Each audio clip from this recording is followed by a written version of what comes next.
cukup terkenal, lebih terkenal dari saya, ya luar biasa. Tapi Pak Rudi Kamri tidak pernah menjadi DPO, jadi kalah terkenal dengan saya. Karena saya sudah 139 negara. Haleluya. Luas, tapi cukup menarik bahwa siapa Biang Kerok di negeri ini. Kalau saya bilang sebetulnya Biang Kerok yang paling biang menurut saya adalah para politisi busuk yang ada di Indonesia ini. Politisi busuk ini menafikan ancaman-ancaman yang sangat serius buat bangsa ini, yang menurut saya, menurut kacamata saya adalah kelompok-kelompok pro khilafah, kelompok-kelompok yang ingin menegakkan ideologi khilafah di Indonesia. Itu yang membuat kadang-kadang kami itu gerah itu. Kenapa kami yang harus bergerak? Kenapa bukan negara yang harusnya bergerak? Kenapa yang kami harus memusuhi kaum khilafah yang jelas-jelas menentang Pancasila? Harusnya itu tugas dari negara karena mereka punya akses. Karena negara tidak bergerak atau bergerak tidak sesuai dengan kehendak kita, akhirnya kami rakyat juga bergerak. Tapi kami menyadari kekuatan kami itu seberapa sih? Itu kemarin Yahya Waloni masuk. Artinya powerful sekali kita nih Pak, hanya mungkin kurang galak, kadang-kadang kurang galak. Nah jadi menurut saya Paul, ya mungkin garis perjuangan saya berbeda dengan Pak Paul ya. Artinya ya. saya tidak mau juga jadi DPO seperti Pak Paul gitu. Oh jangan jadi Banyak bisa DPO. kemana-mana. Artinya kita masih punya strategi untuk bagaimana menyuarakan. Justru sebetulnya begini ya. Saya malah selalu mengatakan kepada teman-teman saya yang beragama non Muslim ya, karena saya Muslim, gitu. Saya minta pada mereka supaya tidak terlalu keras. Biarlah kami yang keras bersuara melawan mereka. Selama ini yang melawan kan kami yang mayoritas Islam semua Pak. Artinya memang Dan kalian akhirnya dianggap bukan Islam ya Pak. Luar biasa ya Pak. Jahat sekali mereka Pak. Biasa.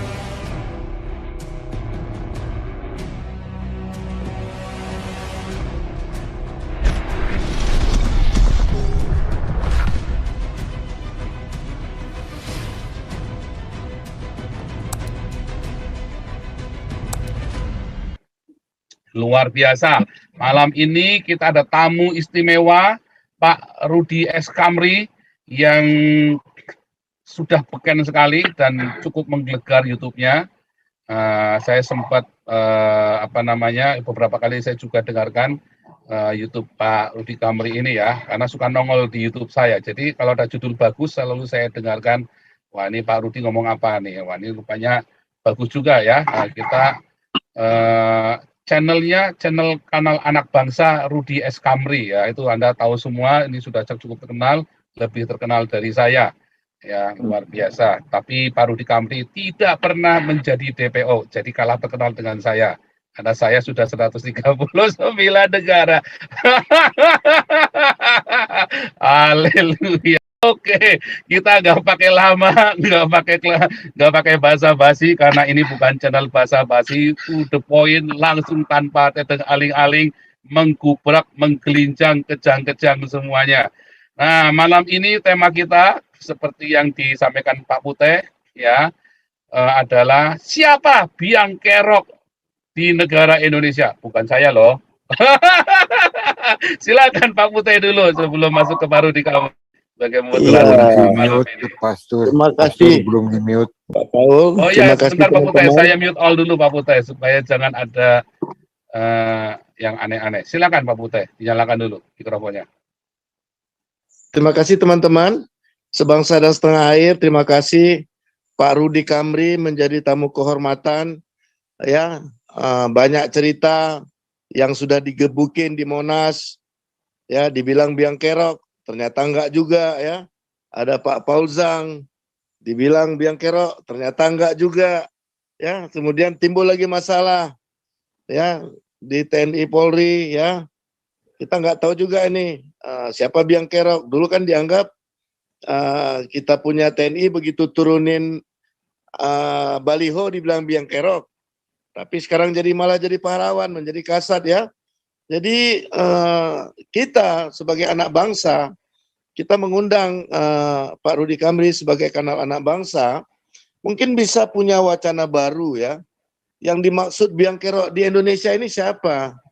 Apakah orang yang melawan sistem pemerintahan yang ada, ya kan? Atau yang mana ini? Kan melawan apa? Melawan dari kezoliman. Ya, Pak Paul, apakah Pak Paul ini melawan kezoliman sehingga jadi DPO? Bingung juga kita. Kemudian kita melihat ada banyak putusan-putusan hukum di bangsa ini nggak mengarah kepada hal yang umum atau hal yang adil menurut Undang-Undang Dasar 1945 ya atau Pancasila. Kita melihat saat satu pesawat ini begitu dia lepas landas ya di bahan bakarnya kita suntik sesuatu aja, kira-kira dia nungki apa jatuh? Nggak ada kata selamat, pesawat itu akan jatuh karena sistemnya kita rusak, sistem kebutuhan bahan bakarnya ya. Kemudian kalau kita misalnya seorang yang lagi mau sehat-sehat, kita suntik arsenik 1 titik aja. Kira-kira orang ini sehat nggak? Lewat, saudara. Sudah dibuktikan dengan kasus kopi yang heboh itu ya. Langsung ketelekuk, lehernya tewas. Tapi kemudian kita melihat lagi, seandainya sistem hukum negara kita di Republik ini dipelintirkan, korbannya siapa? Ya, Orde Lama sudah ada korbannya. Ya. Orde Baru sudah ada korbannya. Ya, di zaman Habibie sudah ada korbannya. Di zaman Gus Dur sudah ada korbannya. Di zaman Ibu Mega sudah ada korbannya. Di zaman SBY sudah ada korbannya. Di zaman Pak Jokowi juga ada korbannya. Jadi pemimpin kita ini legasinya apa? Jadi mengorbankan anak dari Ibu Pertiwi. Ini yang gawat ini. Ibu Pertiwi menangis. Anak bangsa dikorbankan demi kepentingan syahwat politik orang-orang yang sedang berkuasa. Silakan Pak Rudi Kamri. Halo Pak Rudi. Ya, terima kasih Pak Puteh, Pak Mahisha Pualam Puteh. Ini kemarin kita ketemu di Bandung. Selamat malam Bro Paul. Ini sudah lama pengen saya temuin sebetulnya. Saya pengen berguru ke dia. Kangen. Saya tunggu nih di sini nih. Iya, ketemu di sini. Saya berkali-kali saya bawa nanti Pak Rudi ke Eropa. Kita live di sana Pak Rudi. Tenang aja Pak Rudi. Ya, dan yang terhormat Pak Awi dan seluruh peserta webinar pada malam ini. Terima kasih, suatu kehormatan saya bisa diajak Pak Puteh untuk bergabung dalam komunitas ini. Sebetulnya saya tidak tahu apa yang harus kita bicarakan karena temanya terlalu luas, tapi cukup menarik bahwa siapa biang kerok di negeri ini. Kalau saya bilang sebetulnya biang kerok yang paling biang menurut saya adalah para politisi busuk yang ada di Indonesia ini.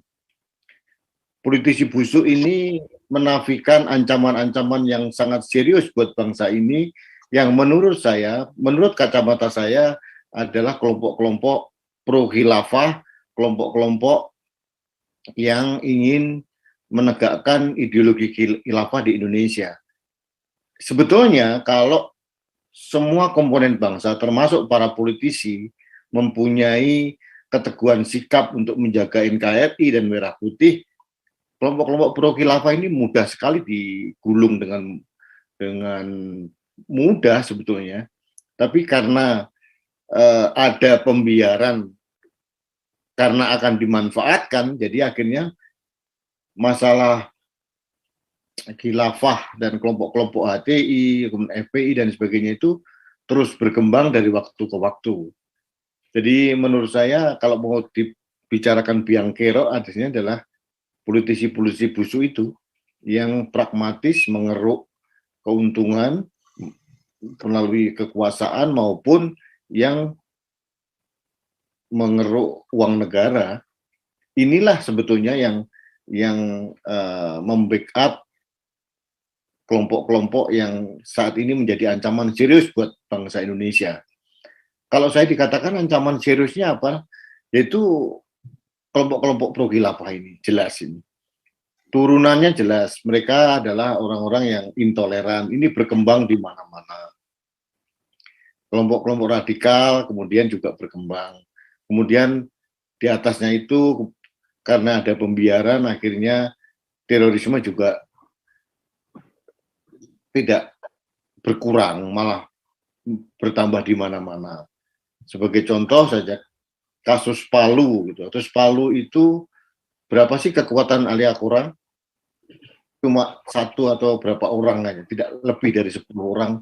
Tapi betapa susahnya dibekuk oleh polisi.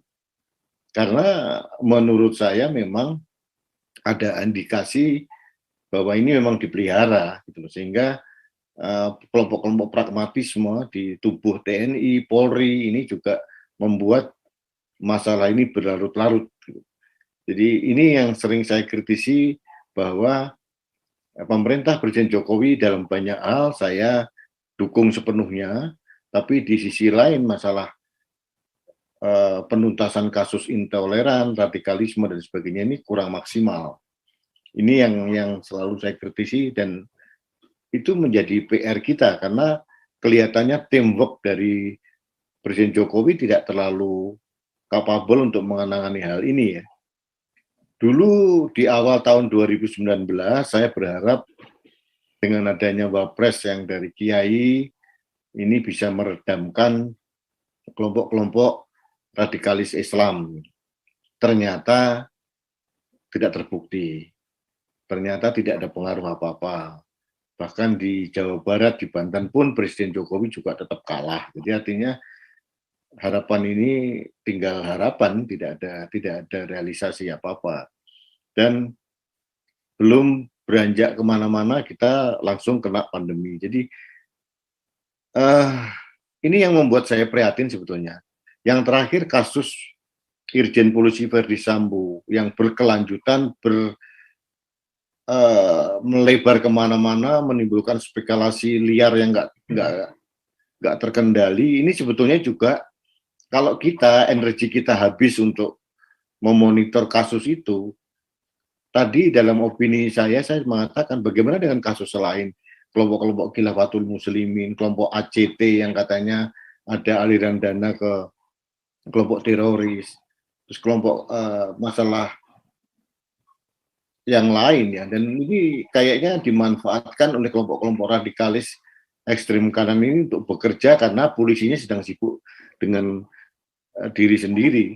Ini yang selalu saya ingin ingatkan kepada Polri untuk segera menuntaskan kasus ini sehingga dia kembali pada tugas pokoknya untuk menjaga Kamtibmas dan mengurusi hal-hal yang penting, yang lebih penting daripada kasus receh seperti kasusnya Verdi Sambo. Ini saya kira yang ingin saya sampaikan Pak Paul Zhang ya, saya tidak bisa terlalu banyak, nanti mungkin bisa timbul dalam diskusi kita atau pertanyaan atau mungkin ada beberapa hal yang ingin saya tanggapi, tapi intinya politikus busuk ini menjadi biang keladi, biang kerok, dan ini akan berkembang nanti pada 2 tahun ke depan pada saat kita masuk pada tahun politik tahun 2024. Sebagian kelompok-kelompok dari politisi busuk ini akan memainkan politik identitas lagi.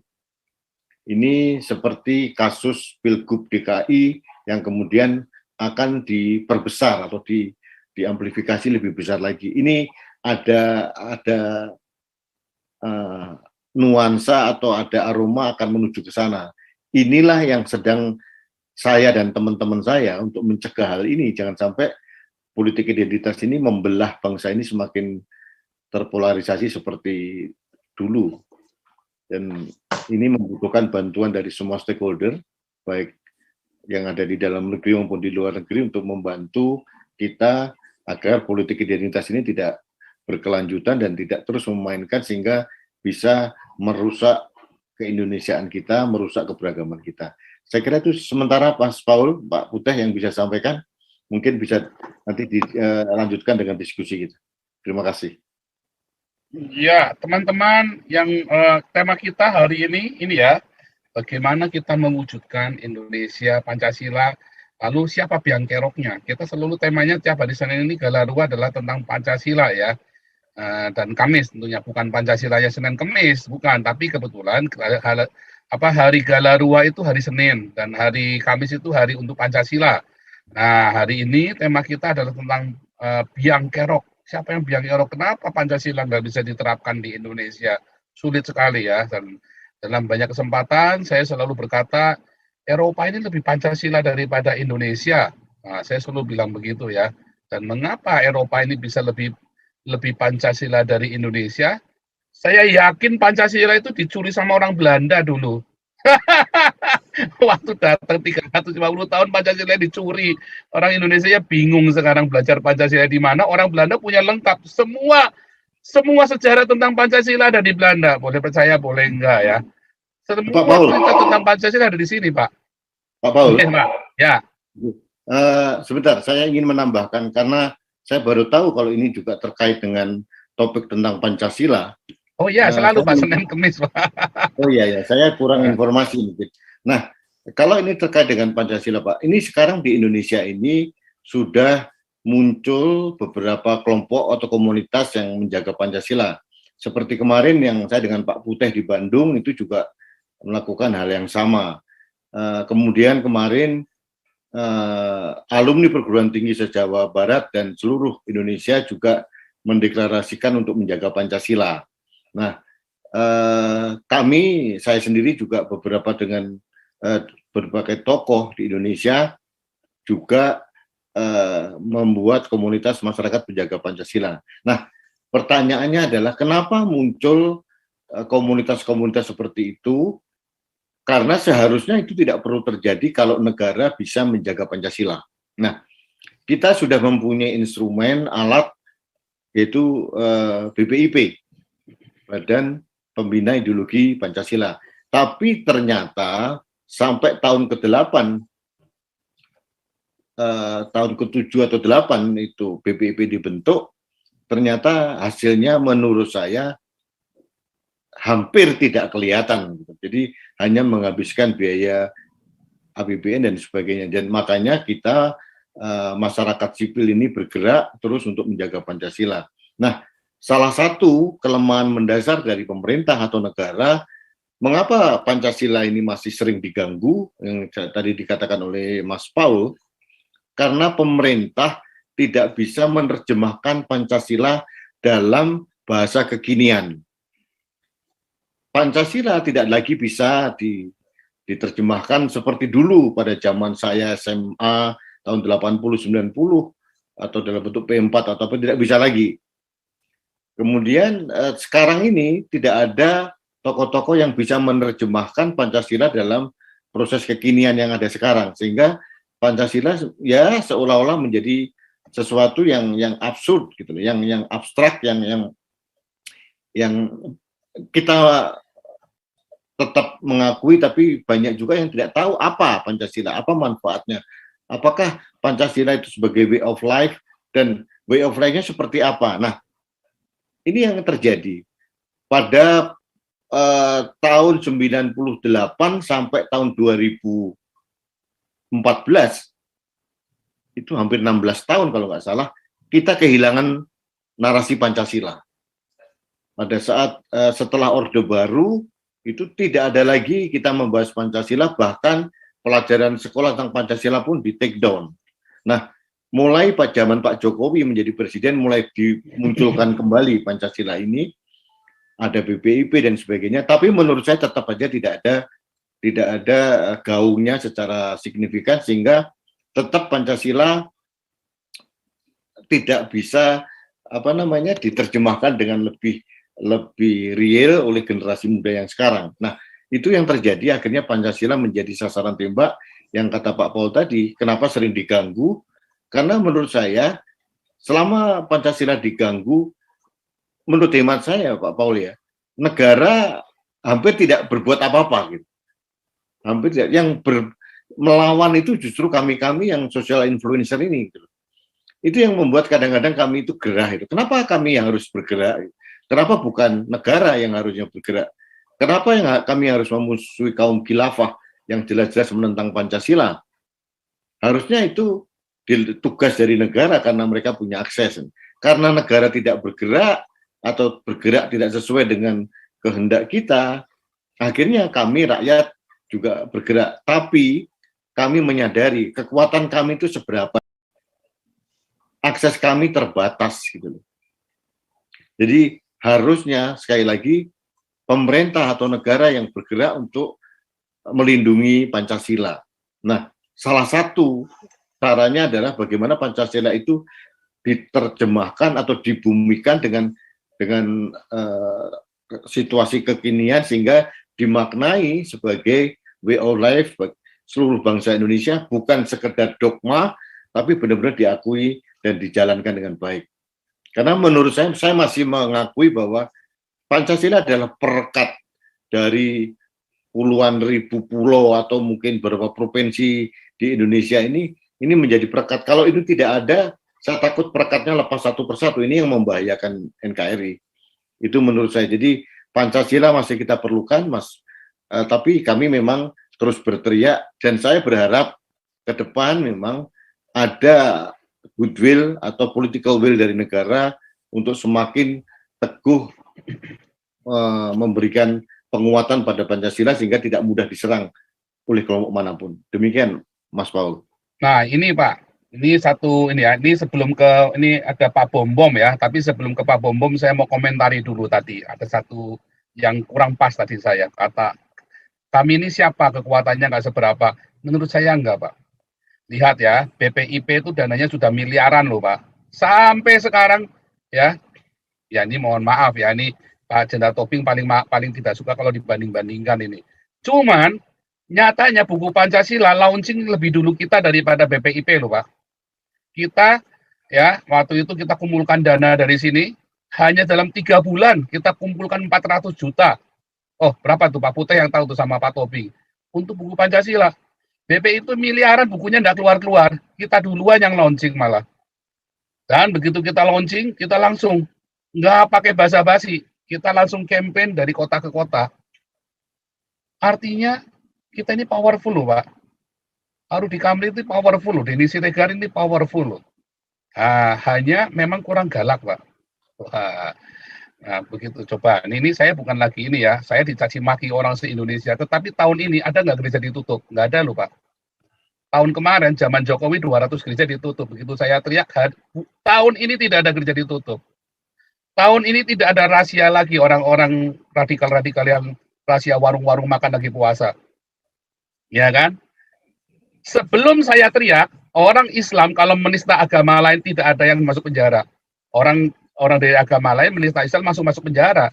Sekarang si siapa itu Menkominfo kita itu masuk penjara. Lagi mewek itu di penjara itu. Roy Suryo, ya benar Roy Suryo. Terus apa lagi itu kemarin Yahya Waloni masuk. Artinya powerful sekali kita nih Pak. Hanya mungkin kurang galak, kadang-kadang kurang galak. Nah jadi menurut saya ya mungkin garis perjuangan saya berbeda dengan Pak Paul ya. Artinya ya. Saya tidak mau juga jadi DPO seperti Pak Paul gitu. Oh jangan jadi DPO. Bisa kemana-mana. Artinya kita masih punya strategi untuk bagaimana menyuarakan. Justru sebetulnya begini ya. Saya malah selalu mengatakan kepada teman-teman saya yang beragama non Muslim ya, karena saya Muslim. Jadi saya minta pada mereka supaya tidak terlalu keras, biarlah kami yang keras bersuara melawan mereka. Selama ini yang melawan kan kami yang mayoritas Islam semua, Pak. Artinya memang dan kalian akhirnya dianggap bukan Islam ya, Pak. Luar biasa ya, Pak. Jahat sekali mereka, Pak. Biasa. Jadi menurut saya kekuatan kita ini Pak Paul, kekuatan Pak Paul dan teman-teman yang lain termasuk Pak Tobing atau Pak Putih atau yang lain itu kalau itu di-endorse oleh negara dan negara juga bergerak gitu. Jangan sampai ya Pancasila seperti sekarang. Jadi menurut saya memang harusnya negara juga bergerak, Pak. Itu aja Pak Paul. Terima kasih.